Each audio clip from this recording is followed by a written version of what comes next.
ডেঙ্গুতে সবচেয়ে বেশি আক্রান্তের হার সেপ্টেম্বরে। এর মধ্যে বেশিরভাগই শিশু। প্রতিদিনই নতুন নতুন উপসর্গ নিয়ে আসছেন অভিভাবকেরা। সামনে ডেঙ্গু আরও ভয়াবহ আকার ধারণ করতে পারে বলে সংখ্যা প্রকাশ করছেন বিশেষজ্ঞরা।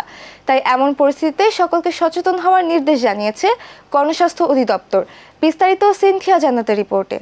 এবছর আবারও ভয়ঙ্কর রূপ ধারণ করছে ডেঙ্গু। প্রথম দিকে প্রাপ্তবয়স্কদের পাশাপাশি শিশু ডেঙ্গু রোগীর সংখ্যা কম থাকলেও জুন মাস থেকে হাসপাতালে ডেঙ্গুতে আক্রান্ত শিশুর সংখ্যা বাড়তে থাকে। বিশেষ করে 1 থেকে 5 বছর বয়সী শিশুরাই বেশি আক্রান্ত হচ্ছে ডেঙ্গুতে। ডাক্তার প্রথমে বলছে ডেঙ্গু হয় নাই, তারপর টেস্ট করার পর ওর ঠান্ডা জ্বর ছিল অনেকদিন, তারপরে ডাক্তার দেখানোর পরে জ্বর আসছে, পরে ব্লাড টেস্ট করার 3 দিন পর রিপোর্ট দিয়েছে যে ডেঙ্গু পজিটিভ। জ্বর ছিল, গলা ব্যথা। বাসা থেকে প্রথমে জ্বর ছিল, তারপর শনিবার আমি হুট করে অজ্ঞান হয়ে যাই, তারপর এখানে অ্যাডমিট। কি হয়েছে? ডেঙ্গু। কতদিন যাব? এই তো 1 সপ্তাহ হয়েছে। কি উপসর্গ ছিল? প্রথমে জ্বর আসছিল, তারপরে অ্যান্টিবায়োটিক নাপা খাওয়াইছি, কমে না, তারপর আনছি, ভর্তি হয়েছে।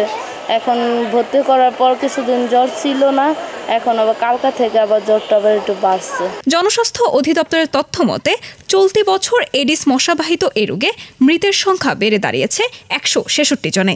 এছাড়া এবছর এখন পর্যন্ত ডেঙ্গুতে মোট আক্রান্তের সংখ্যা বেড়ে হয়েছে 32,082 জন। এ নিয়ে ডেঙ্গুতে মোট মৃত্যু দাঁড়ালো 158 জন। আগস্ট মাস পর্যন্ত যে পরিস্থিতি ছিল তার চেয়ে সেপ্টেম্বরে যে পরিবর্তন, এভাবে যদি চলতে থাকে তাহলে হয়তো 2023-এর মতো কিংবা তার চেয়েও বেশি ভয়ঙ্কর আকার ধারণ করতে পারে। বিশেষ করে আমরা ডেঙ্গু জ্বরের যে কমপ্লিকেটেড ভ্যারাইটি, যেটাতে মৃত্যু হারটা বেড়ে যায়, যেমন dengue shock syndrome, expanded dengue syndrome, এইটা এবার আমরা সেপ্টেম্বর মাসে এটা খুব বেশি পাচ্ছি। শিশুদের আক্রান্ত হার অনেক বেড়ে গিয়েছে এবং আপনারা জানেন যে ডেঙ্গু জনিত যেই আপনার কমপ্লিকেশন এবং মৃত্যু হার, সেটাও গত 1 সপ্তাহে আগের চেয়ে অনেকটা বেড়ে গিয়েছে। আমরা 3 মাস থেকে 14-15 বছরের বাচ্চার মধ্যেই এই ডেঙ্গু উপসর্গটা দেখি বেশি। তবে যেই বাচ্চারা স্কুলে যায় এবং কোচিং সেন্টারে যায়, এই বাচ্চাগুলো তুলনামূলকভাবে এদের সংখ্যা সবচেয়ে বেশি ডেঙ্গু আক্রান্ত শিশুদের মধ্যে। চিকিৎসকরা বলছেন শিশুরা দিনের বেশিরভাগ সময় বাইরে থাকায় তারাই বেশি আক্রান্ত হয় ডেঙ্গুতে। তাই এ সময় কোনো ধরনের উপসর্গ দেখা দিলে দ্রুত চিকিৎসকের শরণাপন্ন হওয়ার নির্দেশ। এছাড়াও ডেঙ্গু পরিস্থিতি আরও খারাপ হতে পারে বলে এ সময় সচেতনতার কোনো বিকল্প নেই। সারা দেশে দিন দিন ডেঙ্গু ভয়ঙ্কর রূপ ধারণ করছে। এতে আক্রান্তদের মধ্যে শিশুদের সংখ্যাই সবচেয়ে বেশি।